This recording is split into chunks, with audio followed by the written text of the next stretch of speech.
de 1 à 9. On peut se mettre debout s'il vous plaît. Vous prenez la parole de Dieu. La parole que vous pouvez préparer. We are in your presence, let it rain. On va lire la parole de Dieu. Vous savez, au commencement était la parole. La parole était avec Dieu. Et la parole, c'est Dieu lui-même. S'il vous plaît, soyons dans l'humilité de la parole de Dieu. Dieu utilise les gens tantôt d'une manière ou d'une autre. Aujourd'hui, nous sommes ici à écouter la parole de Jésus-Christ à travers Jean. Jean chapitre 5, de 1 à 9. Qui peut lire cela, s'il vous plaît, en français? Nous lisons la Bible dans le livre de Jean chapitre 5. Nous commençons à partir du premier verset. Ici, la Bible nous dit, je lis au nom de Jésus-Christ. Amen. Après cela, il y eut une fête des Juifs et Jésus monta à Jérusalem.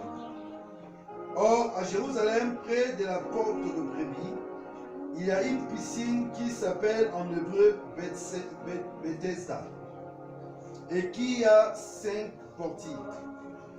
Sous ces portiques étaient couchés un grand nombre de malades, d'aveugles, de boiteux, de paralytiques qui entendaient le mouvement de l'eau. Car un ange descendait de temps en temps dans la piscine et agitait l'eau, et celui qui descendait le premier, après que l'eau avait été agitée, était guéri. Quelle que fût sa maladie. Là se trouvait un homme malade depuis 38 ans. Jésus l'ayant vu couché et sachant qu'il était malade depuis longtemps, lui dit, « Veux-tu être guéri ?»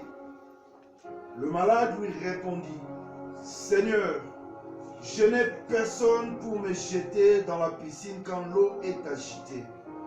Et pendant que j'y vais, un autre descend avant moi. » « Lève-toi, lui dit Jésus.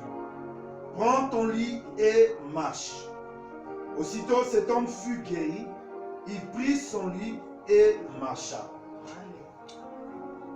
La parole du Seigneur. Amen. Alléluia. Amen. On va s'asseoir bien après, s'il vous plaît. On peut rester debout, s'il vous plaît. La chorale, vous savez la chanson là? Ok. Est-ce que ici il y a quelqu'un qui ne parle qu'anglais? Is there any person here that only speak English, if please? Is there anyone who only speak English, only you understand English? No? Everyone French? On est tous des Français ici maintenant. Oh, gloire à Dieu. Soyons maintenant connectés, s'il vous plaît. La chorale va nous amener dans la In abundance, and cause your rain to fall on me. We need your presence, let it rain, and cause nous sommes dans la présence de Dieu. to fall on me.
le fondateur de l'amour. Et l'amour, c'est ça la fondation de notre vie. Si nous existons aujourd'hui, c'est parce que Jésus-Christ nous a aimés. Il nous a aimés avant qu'on arrive dans ce monde. Il nous a aimés. Voyez ici l'amour de Dieu. L'amour de Dieu se manifeste dans le livre de Jean. Dans le livre de Jean, chapitre 5, nous avons lu de 1 à 9. Je vous prie, s'il vous plaît, toujours d'avoir votre Bible ouverte. Pendant que nous allons évoluer prophétiquement dans ce message, vous allez comprendre les démarches. Les démarches prophétiques dans le message que Dieu nous a donné. Ici, Jean chapitre 1. Le titre de mon message, c'est l'heure de l'ange dans la piscine de Bethesda. L'heure de l'ange dans la piscine de Bethesda. The hour of the angel in the pool of Bethesda. L'heure de l'ange. Pourquoi nous parlons de l'heure ici? Je vais ici mentionner trois choses. Trois choses. La première des choses ici, c'est the sheep gate. The sheep gate, je m'excuse, je le prononce en anglais. Moi, j'étudie la parole de Dieu en anglais, voilà pourquoi. Mais voilà pourquoi je vous prie d'avoir votre Bible ouverte pour que vous soyez connectés avec moi. The sheep gate, ça c'est le premier. Je vais développer le sheep gate. Et après, je vais développer the pool, Bethesda. C'est-à-dire cette piscine. Après, je vais développer l'ange. Donc, je vais parcourir les trois étapes ici. The sheep gate, qui est le portail, l'entrée ici. En français, je m'excuse, je vais traduire, interpréter ça en français, je ne sais pas si c'est correct. C'est-à-dire l'entrée, le portail des brebis. Vous savez, au niveau de Jérusalem, Jérusalem avait une clôture. Donc Jérusalem, une cité. Alors, chaque clôture, chaque côté, il y avait un portail. Et chaque portail avait une signification. Ici, nous avons le portail où les brebis rentraient pour aller faire des sacrifices. Donc, le sheep gate. On est dans Jean 5, de 1 à 9, s'il vous plaît. Donc, il y a le sheep gate. Donc, le portail, l'entrée des animaux. Vous voyez, les animaux, on les amène en groupe. Ils arrivent et les animaux ne savent pas où est-ce qu'ils sont en train de partir. Les animaux, ils rentrent par cet endroit-là. Ils rentrent par le portail-là. Et pour aller faire quoi? Des sacrifices. Pour que l'animal puisse se sacrifier. En ce moment-là, il était nécessaire d'utiliser l'animal pour un sacrifice, afin que le pardon soit ici. Le pardon n'était pas pardonné, le péché n'était pas pardonné, mais le péché était couvert. Vous voyez, le Jésus-Christ, il est arrivé, mais il est encore soumis à la tradition. Il est encore soumis à la loi de Moïse. Voilà pourquoi il y avait une contradiction entre Jésus-Christ et les pharisiens. C'est comme nous ici, nous évoluons dans la démarche prophétique dans nos églises. Nous oublions le mouvement des temps. Nous oublions l'heure. Quelle heure est-il? Et là, on est en train toujours d'être dans la tradition religieuse. On est en train toujours d'être dans la tradition, c'est-à-dire les églises sont traditionnelles. Les églises de réveil sont maintenant traditionnelles, c'est-à-dire la coutume des églises traditionnelles, ce qu'on a l'habitude de faire. Et on oublie le mouvement du Saint-Esprit. On oublie ce que le Saint-Esprit est en train de communiquer présentement. On oublie cela. Jésus-Christ est arrivé. Et quand il est arrivé, qu'est-ce qu'il a constaté? Il a constaté une contradiction. Lui, il vient avec un nouveau message, le message de la nouvelle alliance, mais les gens de Moïse, ils ont maintenu l'ancien message. C'est ce qui se passe. On ne comprend pas le mouvement des temps. Regardez ici maintenant le portail des animaux. C'est là où les animaux passaient pour aller faire le sacrifice. Ici, Jésus-Christ, c'est le Dieu d'amour. C'est le Dieu de miséricorde. C'est le Dieu de pardon. Il attendait à ce que cet endroit-là, il n'était même pas un endroit très propre, parce que c'est un endroit où les brebis passaient.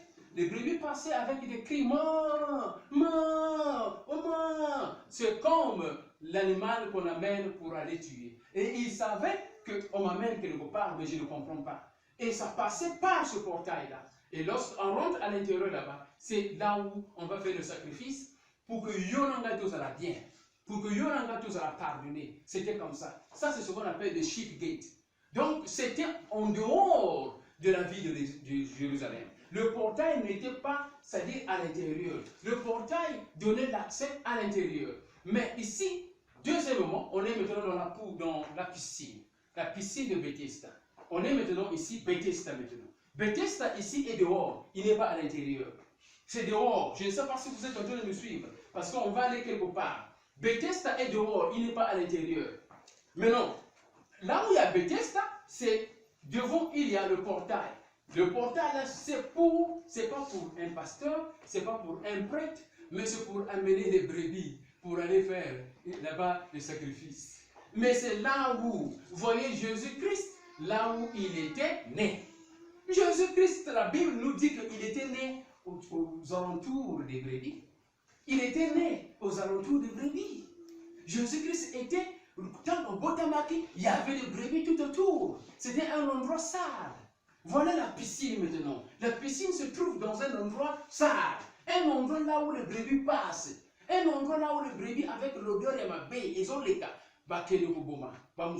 Ils amenaient des brebis qui étaient propres, donc ils amenaient des brebis qui étaient déjà fatiguées, que j'amène ça pour le sacrifice. Donc ils amènent des brebis qui sont encore très jeunes.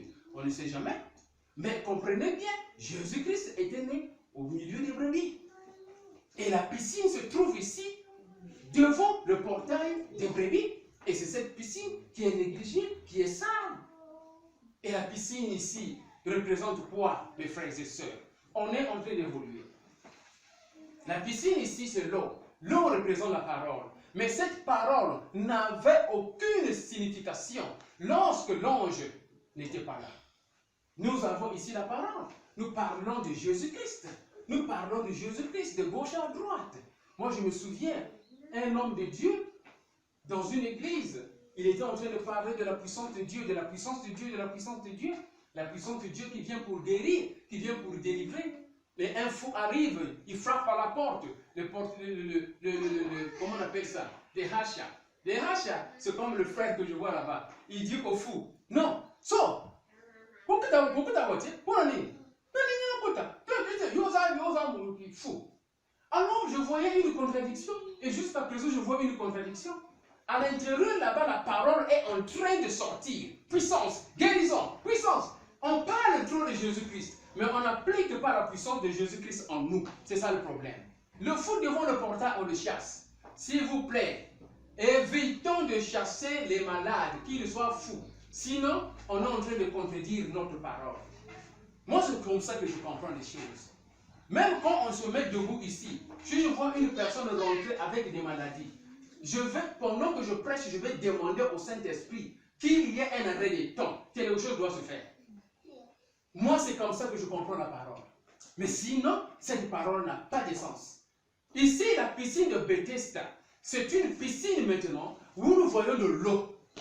Nous voyons de l'eau. Mais cette piscine-là, on dit ceci, il y avait 5 porches. Voilà pourquoi je vous dis, s'il vous plaît, soyez avec la Bible pour comprendre comment je suis en train d'évoluer. Il y avait 5 porches. Que cela veut dire ici? La piscine. Premièrement, dans la piscine, il y a l'eau. Mais l'eau ici ne bouge pas. On va attendre l'ange pour qu'il descende et pour qu'il fasse bouger de l'eau. Voilà pourquoi le titre de mon message, l'heure de l'ange dans la piscine de Bethesda. Quelque chose se passe quand l'ange rentre dans l'eau.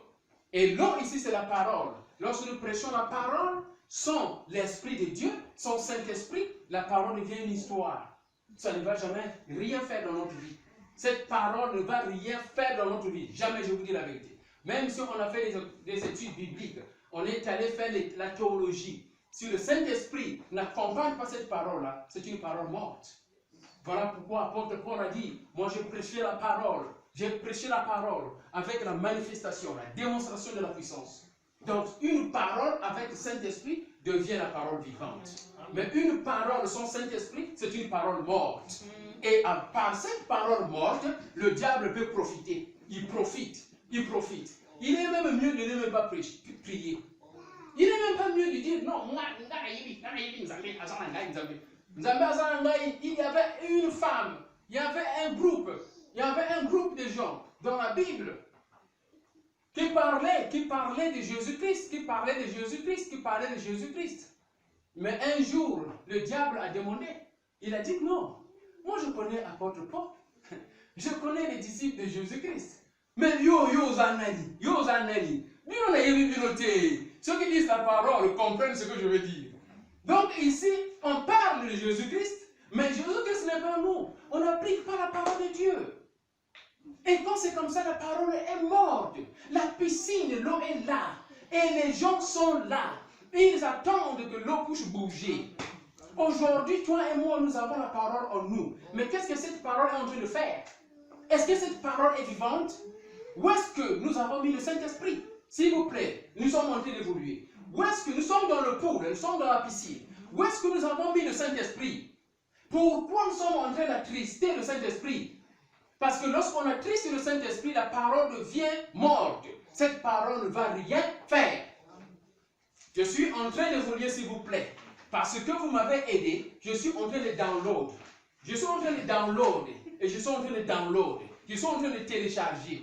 Et que cette parole-là puisse rentrer dans notre cœur. Et que ça me change. Que ça te change au nom de Jésus-Christ. Hey, maintenant, voyez ici l'eau. L'eau qui est dans la piscine, elle est toujours là. La parole est là. La Bible est là. Voici la Bible. Tout est là. Tout est là. La Bible est là. La parole est là. Mais il y a ici l'homme qui était malade pendant 38 ans. Cet homme-là est là. Je vais bientôt aller à l'ange. Cet homme-là est là. Il attend à ce que l'eau bouge. La parole est là. On est devant l'évangéliste Daniel. On est devant l'homme de Dieu. Mais on attend que l'esprit qui est dans l'homme de Dieu fasse bouger la parole afin que moi je puisse recevoir la guérison. Afin que je puisse recevoir la prophétie, afin que je puisse recevoir la bénédiction financière, afin que je puisse être restauré. J'attends l'esprit qui est dans l'homme de Dieu de faire manipuler la parole au bénéfice de ma vie, au bénéfice de ta vie, au bénéfice de la vie des frères et sœurs. Voilà comment ça se passe. Une parole plus le Saint-Esprit, ça donne la vie. La parole sans Saint-Esprit, elle est morte. Alors, beaucoup d'entre nous, nous avons la parole de Dieu en nous, mais sans vie. Pourquoi? Parce que nous avons attristé le Saint-Esprit. Je suis en train de développer ce chapitre-là prophétiquement. Nous avons écouté cela, mais moi, je vous ai toujours dit, je prêche prophétiquement. Voilà pourquoi je vous le dis. Je suis fier de ce Jésus-Christ-là qui nous donne cette habilité-là. Vous devez être fiers de Dieu. Vous devez être fiers de Jésus-Christ. Sinon, lui, il aura honte de vous en présence de Yahweh. Alléluia. Amen. Voilà, ici, je continue. Donc, la piscine ici, cette piscine attend maintenant l'ange. Il attend le Saint-Esprit. Mais regardez un peu. Maintenant, le Saint-Esprit ici, c'est quoi? C'est qui? C'est Jésus-Christ lui-même. Et lui, il arrive maintenant. On ne le connaissait pas. Depuis, beaucoup de gens, beaucoup d'entre nous ici, nous n'arrivons pas à identifier le Saint-Esprit. Nous n'identifions pas le Saint-Esprit. Au contraire, on est devant un homme de Dieu, on se moque de lui. On voit seulement les erreurs de l'homme. On ne voit pas l'Esprit qui est en lui. Si vous connaissez bien la Bible de la Genèse jusqu'à l'Apocalypse, quel est l'homme de Dieu qui n'avait pas commis l'erreur? Je sais, la Bible parle d'Enoch. Mais je ne sais que lui.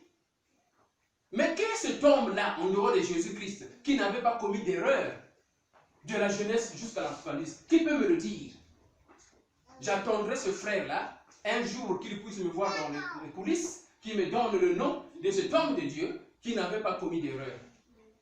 Vous savez, la Bible dit que si on dit qu'on est pécheur, donc on est menteur. Qui est parfait ici? Personne n'est parfaite. Mais voyez ici, Jésus-Christ arrive. Il est ici inconnu. Le Saint-Esprit est invisible. On ne peut que comprendre le Saint-Esprit par la démonstration de la puissance du Saint-Esprit. Il y a quelque chose en toi. Pour que les gens puissent connaître ce qui est en toi, ils doivent voir le fruit du Saint-Esprit. Alléluia. Amen. Mais si le fruit du Saint-Esprit ne se manifeste pas, ça veut dire qu'il y a quelque chose. Quoi chez moi? Soit il n'y a pas de Saint-Esprit, soit le Saint-Esprit est attristé. Alors, il faut avoir l'esprit de prophète pour identifier le prophète. Alors, l'esprit de prophète, c'est le Saint-Esprit. Pour comprendre la personne qui a le Saint-Esprit. Alléluia. Mais lorsqu'on n'a pas l'esprit de prophète qui est le Saint-Esprit, on va penser que cette personne n'a pas Dieu, il n'a pas l'Esprit de Dieu. Bien au contraire, on va dire qu'il est mouti, on va dire qu'il est sorcier. Pourquoi? Parce qu'on n'arrive pas à identifier cette personne-là. Le Saint-Esprit n'y est pas. L'homme a vu Jésus-Christ, mais il ne savait pas qui était Jésus-Christ. Il ne savait pas que ce monsieur-là était Jésus-Christ. Jésus-Christ, celui l'ange. Celui l'ange. Celui qui faisait bouger la piscine pour que l'eau, qui est la parole, associée avec le Saint-Esprit, puisse donner quelque chose. Alléluia. Maintenant, ici, quand l'ange descendait dans l'eau, l'eau bouge. C'est ça l'agitation. Celui qui a le Saint-Esprit, il est agité. Vous ne pouvez pas avoir le Saint-Esprit, mais vous êtes comme ça, comme quelqu'un qui est mort. Ça, jamais ici m'arrêter. Le Saint-Esprit en toi, il va te pousser à l'agitation. L'agitation doit être là. Voilà pourquoi on a vu aujourd'hui, les gens parlaient en langue, les gens sautaient faire ceci. Le Saint-Esprit en toi va agiter. Il va agiter ton corps. Il va faire quelque chose. Un don va sortir. Ici, l'eau est agitée. J'explique ceci prophétiquement. L'eau est agitée parce que le Saint-Esprit est là. Parce que l'ange est là. Parce que l'auteur de l'eau est là. L'auteur de la parole est là. Maintenant, ici, quand l'ange descendait dans l'eau, l'eau bouge. C'est ça l'agitation. Celui qui a le Saint-Esprit, il est agité. Vous ne pouvez pas avoir le Saint-Esprit, mais vous êtes comme ça, comme quelqu'un qui est mort. Ça, jamais ici m'arrêter. Le Saint-Esprit en toi, il va te pousser à l'agitation. L'agitation doit être là. Voilà pourquoi on a vu aujourd'hui, les gens parlaient en langue, les gens sautaient faire ceci. Le Saint-Esprit en toi va agiter. Il va agiter ton corps. Il va faire quelque chose. Un don va sortir. Ici, l'eau est agitée. J'explique ceci prophétiquement. L'eau est agitée parce que le Saint-Esprit est là. Parce que l'ange est là. Parce que l'auteur de l'eau est là. L'auteur de la parole est là. Dieu, c'est l'eau. Jésus-Christ, c'est l'eau. L'eau, c'est Jésus-Christ. Mais cette eau-là a besoin du mouvement. Le mouvement, c'est le Saint-Esprit. Et quand le Saint-Esprit est là, l'eau bouge. L'eau est agitée. Quand l'eau est agitée, il y a quelque chose qui se passe. Je prie aujourd'hui qu'il y ait l'agitation de cette piscine-là où tu te trouves au nom de Jésus-Christ. Nous tous, nous sommes dans une piscine. Chacun de nous a une piscine spirituelle. Il y a une piscine spirituelle. Voilà, il y a une piscine spirituelle. D'autres personnes, ils bénissent le baignoire avant de se laver. Faites de ça une piscine. Lorsque vous allez bénir l'eau là, et vous rentrez dans cette eau, et si vous y croyez, quelque chose va se passer. Voilà, c'est ça. L'eau doit être agitée par le Saint-Esprit. Vous pouvez bénir le baignoire. Vous bénissez l'eau. Si c'est un seau, vous bénissez l'eau. Et après, vous vous lavez. L'eau là qui est agitée va produire quelque chose.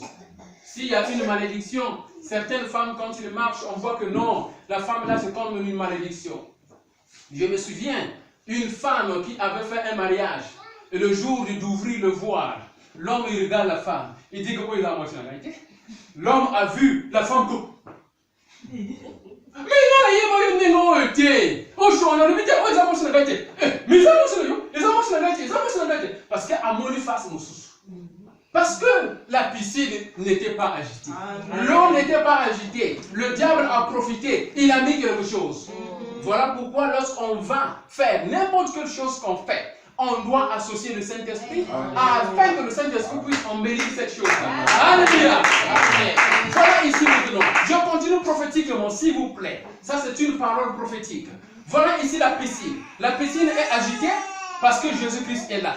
Maintenant, Jésus-Christ vient maintenant lui-même en chair et en os. Mais on ne l'identifie pas.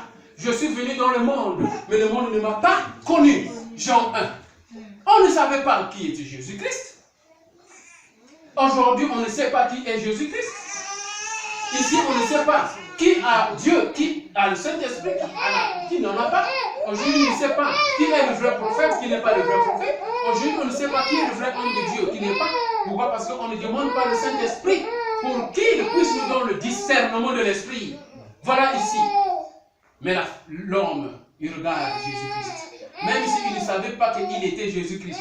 Il a écouté la parole. L'humilité. L'humilité au message. Est-ce que nous sommes humbles? Est-ce que nous sommes humbles? L'humilité au message. Jésus-Christ a cherché le problème de ce monsieur. Le monsieur a expliqué le problème. Regardez ce qu'il dit. Lorsque c'est l'heure de l'ange, moi je vais rentrer. Je n'arrive pas d'entrer. Pourquoi? Parce que je suis malade et il n'y a personne pour m'aider. Mes frères et sœurs, regardez un peu. Ce monde s'occupe de lui-même. Ce monde s'occupe de lui-même. Quand je parle du monde ici, c'est l'homme. Parce que la Bible dit, Dieu a tant aimé le monde. Ce n'est pas le monde là. Le monde là, c'est l'homme. C'est l'homme, toi et moi, prophétiquement. Alléluia. Alors, ce monde-là s'occupe de lui-même. L'homme s'occupe de lui-même. L'homme s'occupe de lui-même. Voilà. Ici, chacun cherche à rentrer dans la piscine. Il abandonne la personne qui était là. Pourquoi ne pas dire la personne-là est malade? Moi, je peux marcher. Que j'aide d'abord cette personne-là et après, moi, je viendrai après. Non. Il n'y en a pas. Ce monde s'occupe de lui-même. Aujourd'hui, si vous êtes bien avec un frère, parce que vous avez un ami, parce qu'il y a un intérêt, ce monde fonctionne avec les intérêts. Lorsque l'intérêt n'est pas là, la personne va fuir. Il va vous fuir. Même votre propre femme, votre propre mari, si l'intérêt n'est pas là, il va fuir. Mais c'est seulement la grâce de Dieu. C'est la puissance du Saint-Esprit qui fait que qu'on s'y attache, même s'il y a des problèmes. Alléluia. Amen. Regardez ici. L'homme dit, je ne vois personne m'aider. Quand je veux rentrer, la personne est déjà là-bas au devant. Voilà, l'heure de l'ange.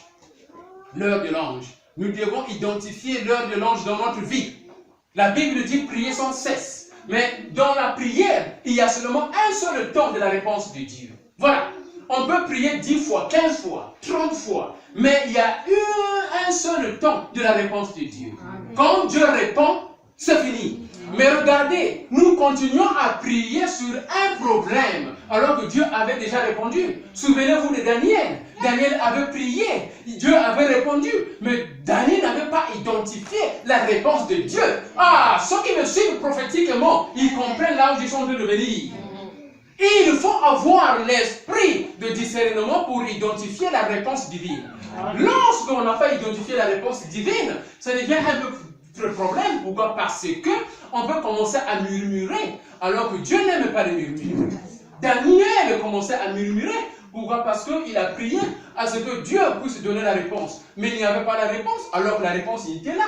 Mais Daniel s'est plaint et Dieu dit, oh Daniel, mais moi j'avais répondu. Le jour où vous avez demandé, j'avais déjà répondu. Mais toi tu n'as pas compris.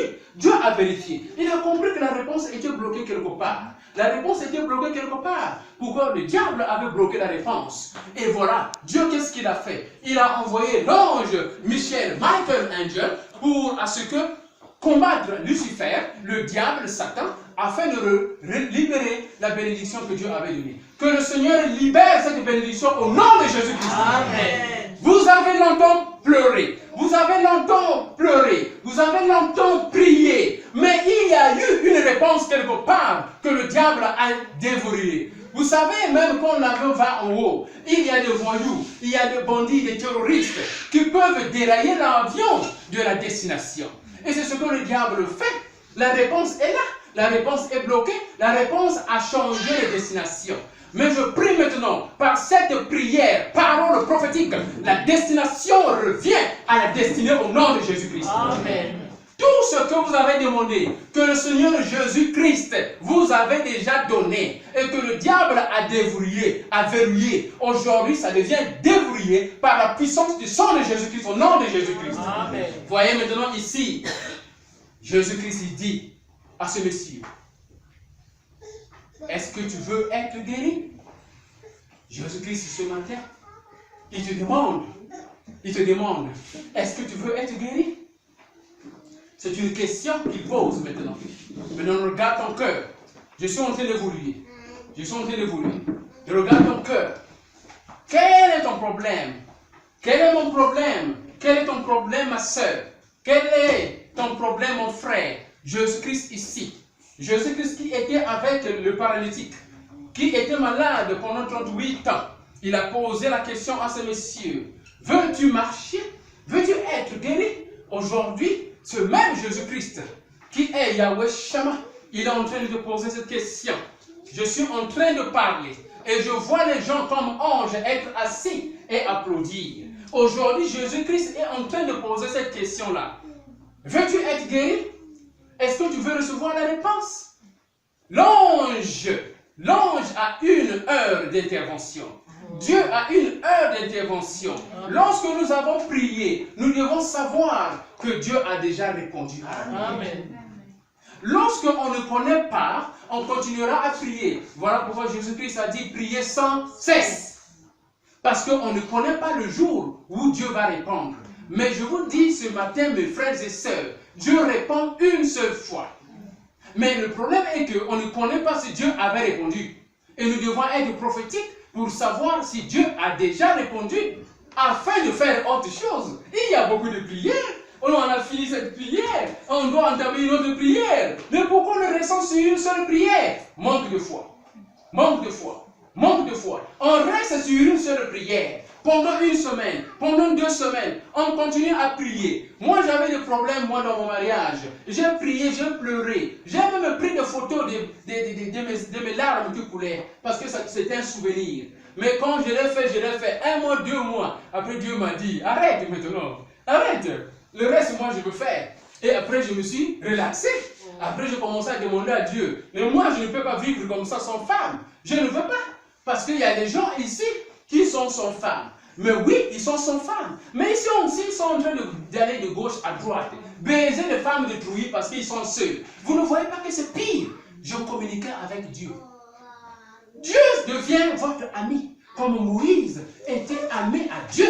Vous devez dire vos faiblesses. Je dis à Dieu, il y a des gens qui sont sans femme. Ils sont capables de vivre sans femme. Mais si nous voyons parmi ces gens-là, s'il y a des gens qui sont sans femme, et les gens sont en train de dire, oui, il a son femme, hein, mais dans les coulisses, il est en train de baiser les femmes des gens. Vous ne voyez pas que c'est pire encore? Ah, cette question-là a touché Dieu. Cette question-là a touché Dieu. Vous ne devez pas craindre Dieu, mais vous devez respecter Dieu. Parce que Dieu, c'est votre ami. Dieu peut changer d'idée. Il peut changer d'idée. Dieu change d'idée. Je vous le dis, mes frères et sœurs. Et cela est biblique. Dieu change d'idée. Je suis en train d'évoluer. Je vais aller à une autre démarche. Toujours. On est là toujours. Dans Jean chapitre 5, de 1 à 9. Dieu change d'idée. Dieu peut dire, aujourd'hui tu vas mourir parce que tu as fait mal. Mais Dieu peut dire, après que j'ai changé d'idée, parce que vous connaissez le secret du cœur de Dieu. Voyez, Moïse a changé l'idée de Dieu. Dieu voulait détruire l'Israël parce que l'Israël était désobéissant. Dieu était fatigué d'eux. Il dit, je vais les terminer. Voilà, Moïse a dit non. Mais si tu les termines, l'Égypte va dire que tu es faible. Parce que tu les as pris de l'Égypte vers la terre promise. Mais au copier la terre promise, au milieu du désert, tu les termines. Ça veut dire, on va dire que tu es faible. Dieu a dit, non, Moïse a parlé. Moïse a parlé. Il a dit la vérité. Dieu a changé l'idée. C'est la même chose avec le roi Ézéchias. Le prophète Ésaïe va maintenant dire à ce roi, mets ta maison en ordre, parce que tu vas mourir. Mais, lorsqu'il a écouté ça, il n'a pas dit, God forbid. Oh, prophétie Yamabé. Oh, prophétie Yamabé. Mes frères et sœurs, il n'y a aucune prophétie Yamabé. N'importe quelle prophétie, Ezala Yamabé, Obozobe Yamabé, Ezala Kitoko, c'est une prophétie. À moins que ça vienne du diable. Mais si ça vient de Dieu, cette prophétie a un rôle à jouer à la fin. Amen. Et ce rôle-là joue un grand rôle pour la gloire de l'Éternel. Mets ta maison en ordre, parce que tu vas mourir. Ni oh bien ne pas prophétie Yamabé. God forbid. Prophète, jamais. Mais Ézéchias n'a pas dit ça. Il était humble. Il est allé contre le mur. Il a prié, il a dit, Seigneur, souviens-toi de ce que moi j'ai fait. Pourquoi tu veux que je puisse mourir maintenant? Je veux vivre encore longtemps. Et qu'est-ce que Dieu a fait? Le prophète Ésaïe n'a pas dépassé, traversé le portail du royal. Il n'a pas encore traversé. Il était juste devant le portail avant de sortir. Le message vient. Ésaïe s'arrête. L'arrêt des temps. L'ange part. C'est l'heure de l'ange. Il dit, Ésaïe, repars. J'ai changé d'idée. Va lui dire que je lui ai encore donné 15 ans.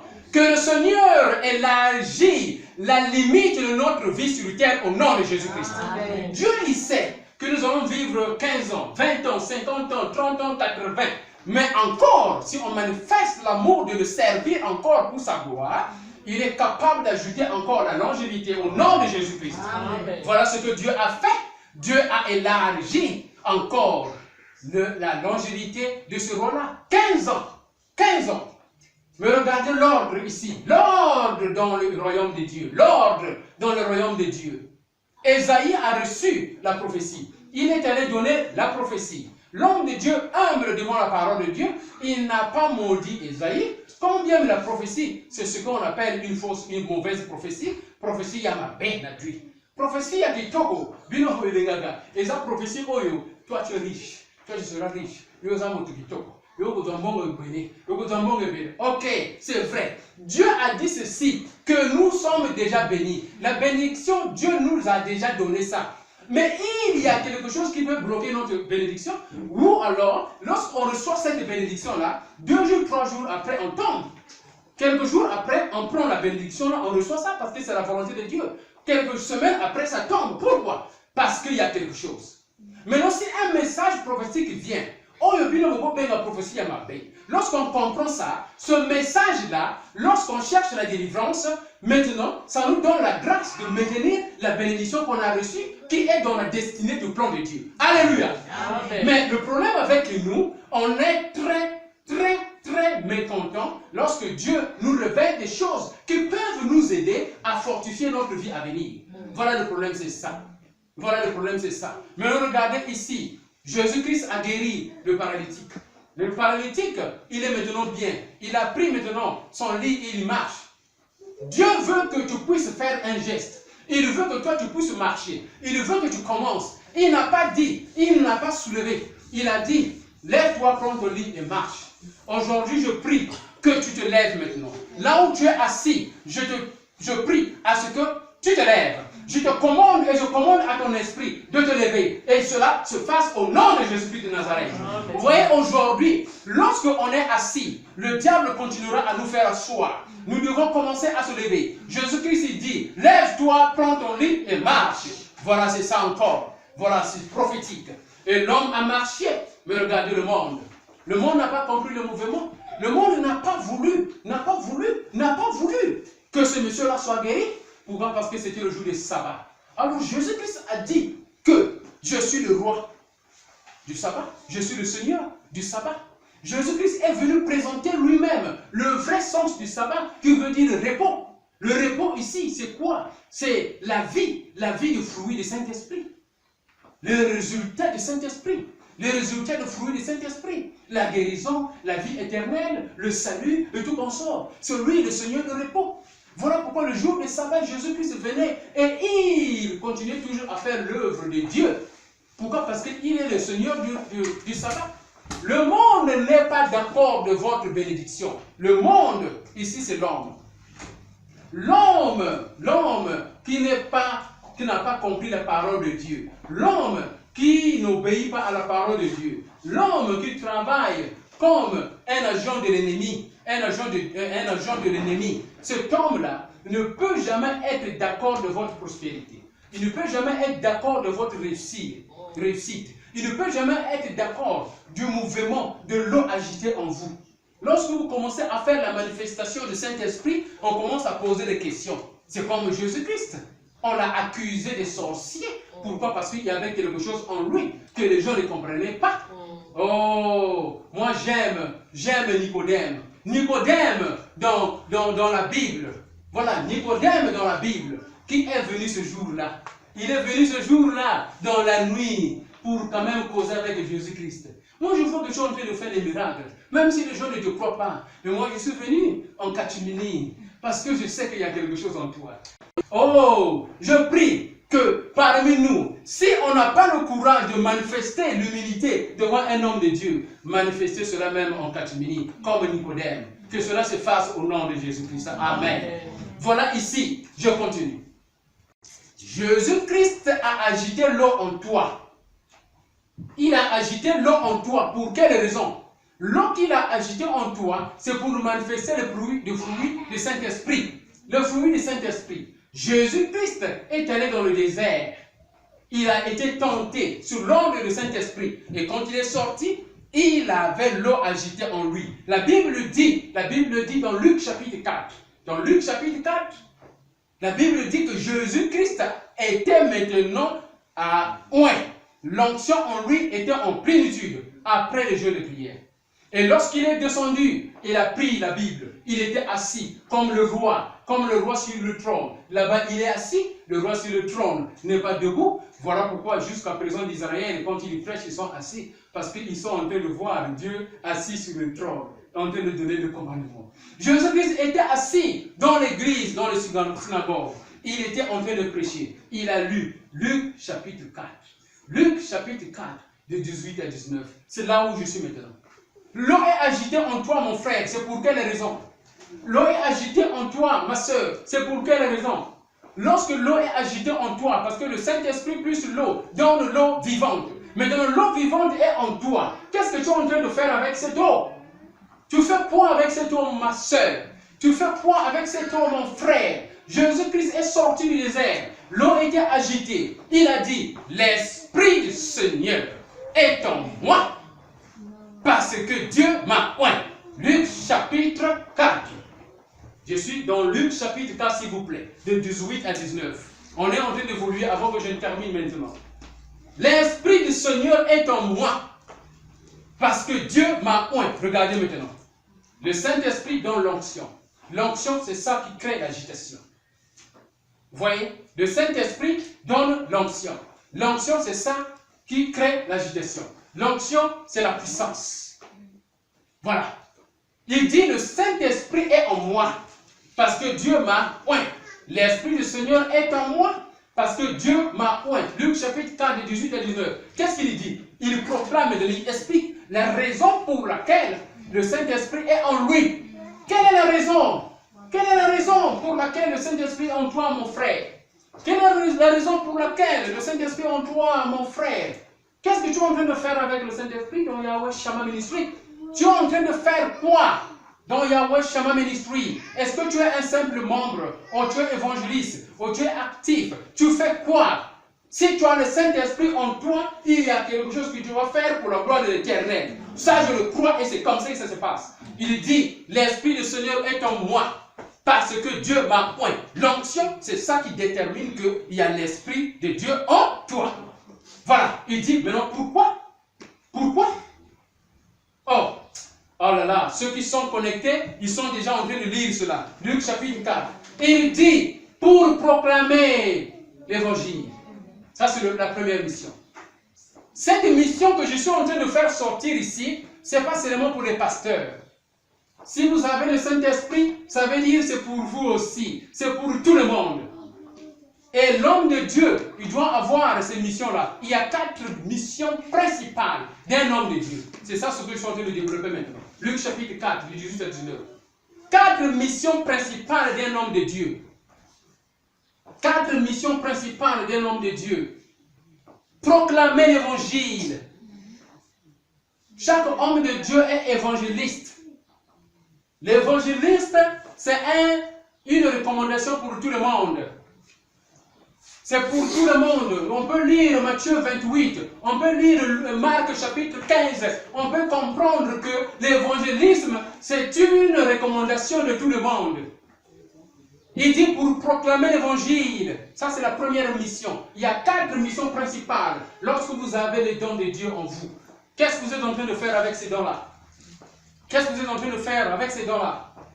La deuxième mission, c'est quoi? Ceux qui sont en train de lire avec moi. La deuxième mission, c'est quoi? La deuxième mission, c'est quoi? C'est pour... Première mission, c'est quoi? Prêcher la parole aux pauvres. Mais ici, prêcher la parole aux pauvres, le diable a manipulé ça. La pauvreté, on dit la pauvreté physique, la pauvreté financière. Alors la pauvreté prophétiquement, c'est la pauvreté spirituelle. Lorsqu'on ne connaît pas Jésus-Christ, on est pauvre. Lorsqu'on ne connaît pas la parole de Dieu, on est pauvre.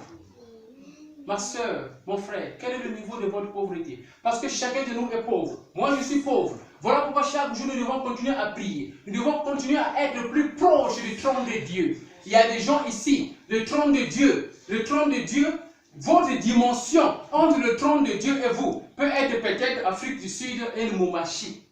D'autres personnes, votre dimension entre le trône de Dieu et vous peut être peut-être Yahweh Shema Ministry ici et Sankan. Ça dépend du niveau de votre foi. Voilà, je parle prophétiquement. Quelle est votre dimension entre le trône de Dieu et vous? Quelle est la distance qui vous sépare entre le trône de Dieu et vous? Est-ce que c'est face à face? Apôtre Paul, il s'est trouvé dans le trône de Dieu.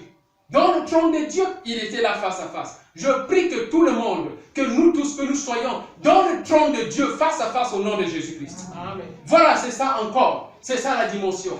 Donc la pauvreté, c'est une pauvreté spirituelle. On ne connaît pas la parole de Dieu. La deuxième mission ici, c'est quoi? La deuxième mission, c'est quoi ici? Pour libérer les captifs. La délivrance. La délivrance. Qu'est-ce que vous êtes en train de faire avec les dons de Dieu? On fait quoi avec les dons de Dieu? On dit que nous avons un esprit. Ce que je sais, donc, vous avez zaté. Parce que ils ont ça et le côté. La mission principale, il y en a 4. Ça, c'est la deuxième mission. La deuxième mission, on est serviteur de Dieu. On est pasteur. On est diable. On est quoi? Tous les noms qu'on se donne, nous tous, on fait quoi avec ça? Le don que nous avons, on est en train de faire quoi avec ça? La mission principale de Dieu. Délivrer les captifs. La délivrance.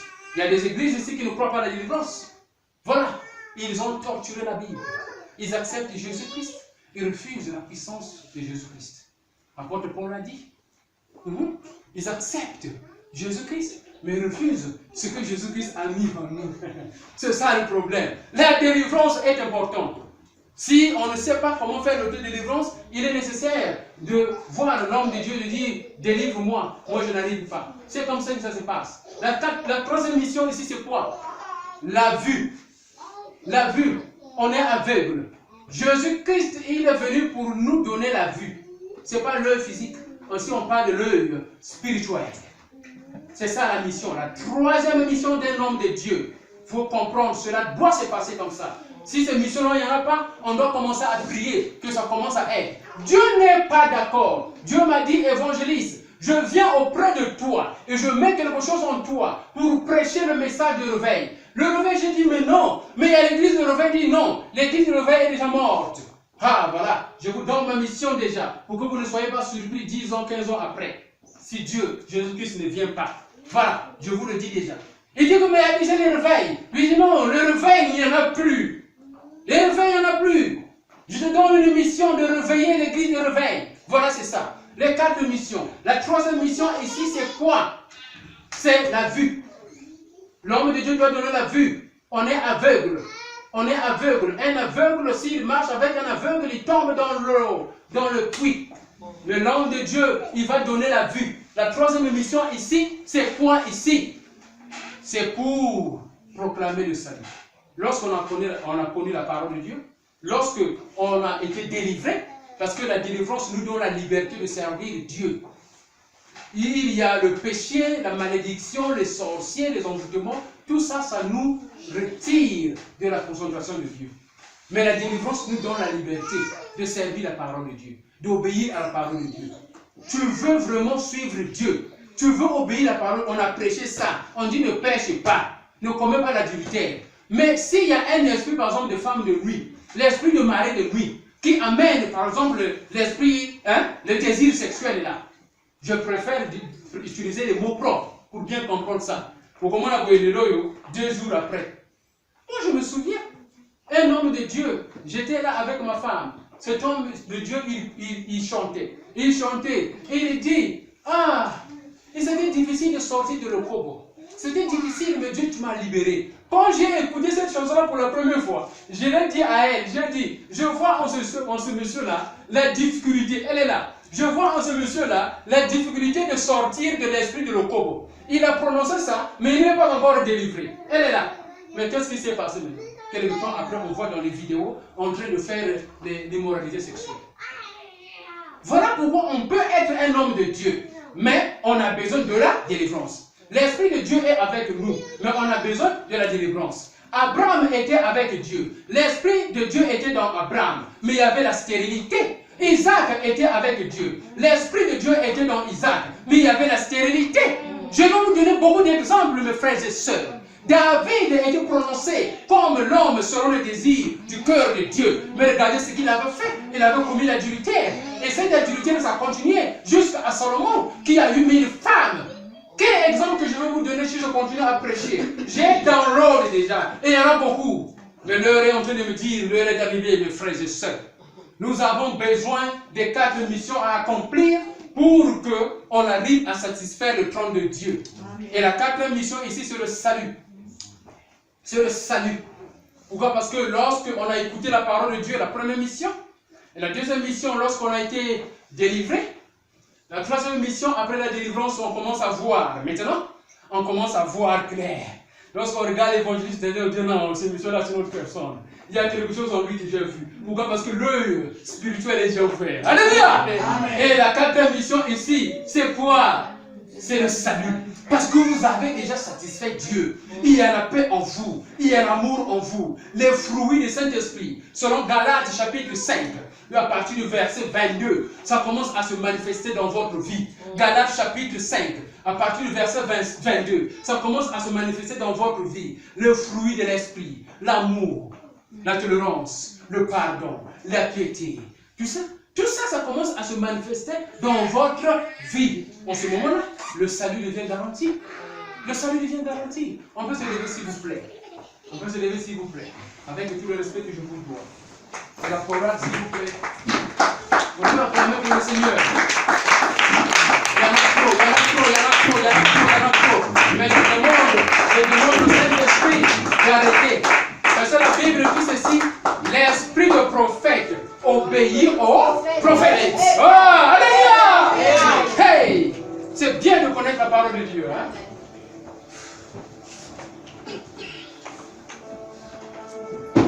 Chorale, s'il vous plaît. Une chanson qui peut nous ramener vers le trône de Dieu. Parce que je vois chacun de nous, nous avons une distance. D'autres, ils ont une distance d'1 million avec le trône de Dieu. D'autres, ils ont une distance de 2 kilomètres. D'autres, ils ont une distance d'1 mètre. Oh, gloire à ceux-là. D'autres, ils ont une distance d'ici jusqu'en Amérique. Dieu est très loin. Que Dieu soit plus proche de nous. Que ce Yahweh soit plus proche de nous. Que ce Jéhovah soit plus proche de nous. Qu'il soit dans notre cœur. Qu'il soit dans notre cœur. Que notre corps soit le temple du Saint-Esprit. Qu'il habite dans notre cœur, mes frères et sœurs. Que cette parole ne s'éloigne pas de vous. Que cette parole ne s'éloigne pas de moi. Et je sais que le monde entier écoutera même cette parole. Parce que quand je ne prêche pas seulement pour toi et moi. Je prêche pour beaucoup de gens. Oh Père éternel, je te remercie. Commençons à méditer dans notre cœur. Chercher le rapprochement de Dieu, le trône de Dieu, qu'il puisse venir. Je demande par la miséricorde de Dieu que le trône de Dieu s'approche et que ça rentre dans le cœur d'une sœur. Je demande par la miséricorde du Saint-Esprit que le trône de Dieu s'approche maintenant qu'il rentre dans le cœur d'un frère. Je demande par la miséricorde de Jésus-Christ, par le travail de la croix, il avait dit que c'est terminé. Et par ce sacrifice-là, que le trône de Dieu commence à descendre et que ça rentre dans le cœur de chacun. Que ça rentre dans le cœur de chacun. Je demande par la miséricorde de Dieu et par le sacrifice de Jésus-Christ qui a mangé, qui a bu la coupe, que le trône de Dieu puisse descendre, que ça rentre dans la vie de quelqu'un. Que le trône de Dieu descende, que ça rentre dans le cœur de quelqu'un. Restauration. Restauration. Que le trône de Dieu rentre maintenant dans le cœur de quelqu'un. Dieu et toi, que vous soyez un. Jésus-Christ a dit, Dieu et moi, le Père et moi, on est un. Et il a dit, tel que Jésus-Christ est, c'est tel que nous sommes. Je demande au trône de Dieu de rentrer dans le cœur de quelqu'un. Par la miséricorde de Yahweh, Yeshua HaMashiach, je demande au trône de Dieu de rentrer dans le cœur de quelqu'un. Et lorsque vous rentrerez à la maison, vous commencerez à avoir des signes, pas de visions, des signes, pas de rêves. Vous commencerez à voir cela. Et un témoignage va se faire ici, dans Yahweh Shammah Ministry. Je vois un mouvement spirituel. Ceux qui ont l'œil spirituel peuvent voir quelque chose qui se passe maintenant dans le cœur d'une sœur, dans le cœur d'un frère. Le trône de Dieu, il rentre dans le cœur de quelqu'un. La piscine de Bethesda, je vois quelqu'un rentrer dans l'eau et l'eau s'agite. Et je vois quelqu'un servir l'Éternel. Je vois quelqu'un servir l'Éternel. Je vois quelqu'un manifester la puissance du Saint-Esprit dans Yahweh Shammah Ministry. Je vois quelqu'un, mais il ne doit pas sortir. Il doit travailler pour l'honneur de Dieu, pour la gloire de Dieu. Je vois quelqu'un manifester la puissance du Saint-Esprit pour la gloire de Dieu dans Yahweh Shammah Ministry. À partir d'aujourd'hui, il y a une convenance, il y a une alliance. Il y a une alliance déjà. Le trône de Dieu rentre dans le cœur de quelqu'un. Je vois le trône de Dieu qui rentre dans le cœur de quelqu'un. Il commencera à avoir des signes. Il commencera à avoir des signes. Il commencera à avoir des signes. Il va témoigner. Il va témoigner. Je sais cette prière au nom de Jésus-Christ par le sang de Jésus-Christ. Chorale, s'il vous plaît. Commencez à prier maintenant. Acceptez Dieu dans le cœur. Acceptez la puissance de Dieu dans le cœur. Moi, j'accepte la puissance de Dieu dans le cœur. Moi, j'accepte la puissance de Dieu dans mon cœur. I put you in front. Je te mets devant. Je te mets devant. Moi, je te mets devant Yahweh. Je te mets devant mon mariage, devant mes affaires.